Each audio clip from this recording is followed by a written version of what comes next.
personally, I personally feel what happened to MOVE organization should not have happened. And I feel the pain of Ramona Africa and all the Africans that's sitting up in jail. I feel the pain of Mutulu Shakur and the rest of them. I don't see that, oh, that's just what happened to MOVE. That's what happened to us. That's what happened to our black community. So we need to have a compassionate response to whatever happens to our people. And know that we're on the front line. It ain't just happened to them. They wasn't doing it because they was MOVE.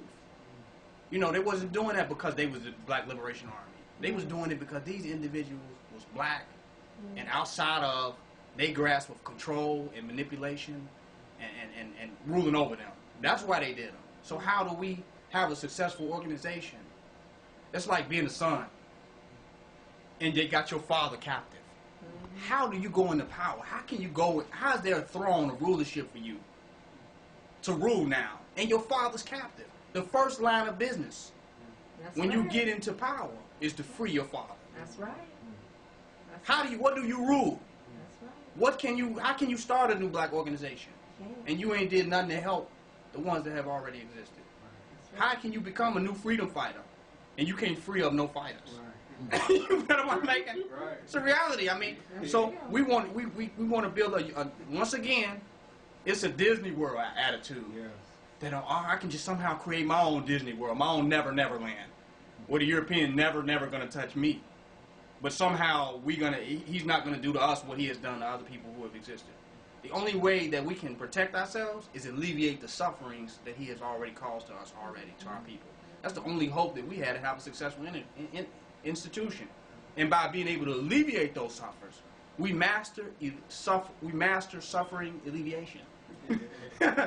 Whether they're our own or somebody else's. We've perfected suffering alleviation. We have now a divine prescription, you know what I'm saying, against European white supremacist poison.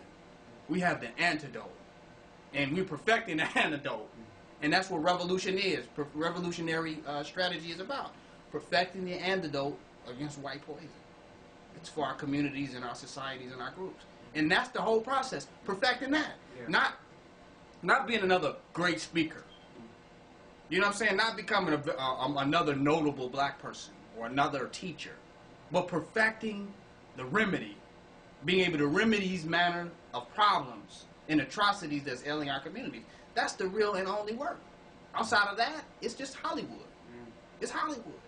It's just somebody else on the screen just talking once again that's really heading with that talk to the same place everybody who talked that talk ended up before them. Unless they're prescribing remedies, unless they're realistically looking at the challenges that those before them have went and have become more perfect and become more developed in solving those particular problems, is there any hope for success for them? And that's, to me, that's what all you think our nation building is about. Our nation building based on us being able to solve problems that are on their way to us. Inescapable problems that have already challenged us. And our ability to solve them, that's our success. There's nothing else that we can really do outside of that. So does that mean that we're going to go and create an army and go and free political prisoners and go jump on every political prisoner that is locked up? Not necessarily. But it do mean we're going to awaken the consciousness of our people to the reality of the real problems that are facing our community, so we can act differently around those issues as a conscious community of individuals. Because no individual group of just a few people gonna go and free every political prisoner. We might get one or two of them. You know what I'm saying? And we might can raise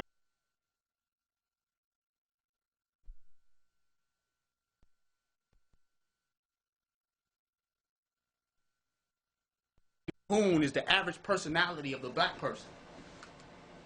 You feel what I'm making?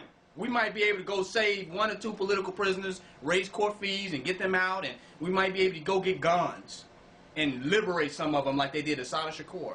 But long as Coonism is the average state of the black man, then and the system that's caused all these atrocities is still allowed to have free reign over us, it's going to be going back into repetition.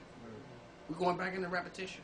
So not only do we have to focus on being strategical in helping those people in those positions, we have to raise the consciousness to having a conscious community, to having an Afrocentric community, to having a militant community.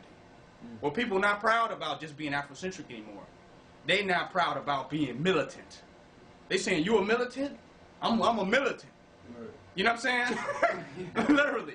Well, people are proud, just as proud as walking around being Afrocentric. The Dajiki said, I'm conscious, and I read this few books. They just as proud about being militant. How quick they can break a gun down and put it back together. Not how many incense you can burn, how many chew sticks you got, you know what I'm saying, how many books you got, how many festivals you get, but how many devils that you are ready to destroy. That will become the new, you know, the new mindset of the new black man in our society. Because right now they're proud about failure. They're proud about defeat. They don't have a warrior type of pride. Their pride, I mean, even with Kwanzaa, what are you celebrating? Either you're going to be effective, if you right now when you're fighting a losing battle against your enemy, the only thing you can celebrate is preparing for war. Y'all hear the point I'm making? When you're fighting a battle with an enemy who has come at you, who is seeking to destroy you, the very thing that you want to create to be a manifestation of your divinity, when you're fighting against an enemy like that, only thing you can celebrate is warfare, war rituals. It must be tribal rituals prepared for warfare with an enemy that we know is seeking out to get us. There's nothing else that you can celebrate. There's nothing to be celebrated. Anything else is a plantation party. That's all it is. It's a bunch of slaves getting together, partying on the plantation after work. We're not partying. We're going to celebrate a slave rebellion. Imagine Nat Turner and all of his people getting together before they decided to burn down those plantations. They had a rally. They got together and was excited and like, yeah, we about to do this. And there's some videos that I've seen, like with the documentaries on Nat Turner. They got together and was celebrating. He gave a fiery lecture because he had somewhat of like a Messianic Christian type, you know, attitude. He was somewhat of a minister that said he had been chosen by God to liberate these slaves and destroy the slave master. So they had a rally and they were celebrating destroying the devil's civilization. And that's what we have to do as a people. We got to stop celebrating slavery. Stop celebrating the little inkling of freedom. Because that's all it is. They let us get together and do this. We're celebrating marginalization. We're celebrating being limitation. Do you see what I'm making? And we're proud that, well, they let us do this, they let us do that, they let us do that. We got to start celebrating liberation. Celebrating the process of manifesting and bringing about total and absolute liberation for ourselves. Now, I was talking to somebody earlier about us, our culture, and I was talking about revolutionary culture.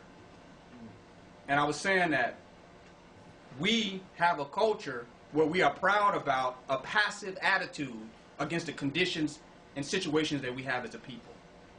Nobody's serious about the condition that we have as a people till something happens to them. When it meets them and it comes home to them, then they say, oh, this is serious. This white man is evil. We're going to march for this shooting because you shot my son. You killed my brother. Let's march and cry. Nobody's serious about nationalism and revolution or seeing who this devil really is till something happened to them. That's a problem. That they cannot see the reality of the evils of this society and of this European till it visited them very near. That's a shame. The same woman who her husband was a revolutionary was taking a radical position, knowing who the devil is, which is today almost the average black man, saying that I'm not working for this system, I'm not going along with this European, I'm not going along with this. She will not honor his position. They say, well, you should get a job and you should work with this European and you should assimilate in this system and bring some money home. But that, when she falls out with that man for being a revolutionary, for being against the system, her very sons grow up. And now her son is racially profiled, caught up in a system that that the father of that child rejected. This is the average family that I'm talking about. Black family. His father rejected the system. Rejected being systematized, being forced to be institutionalized. This is the average black man, so-called gangbanger. This is the average black man. But then now when her son goes through the issues, she begins to see that, wait a minute, I have nothing I can do. I didn't stand for the warrior in my household. The warrior who was raised up by the Ogun, by the ancestors. Whatever warrior spirit that we have come from the ancestors. I wouldn't support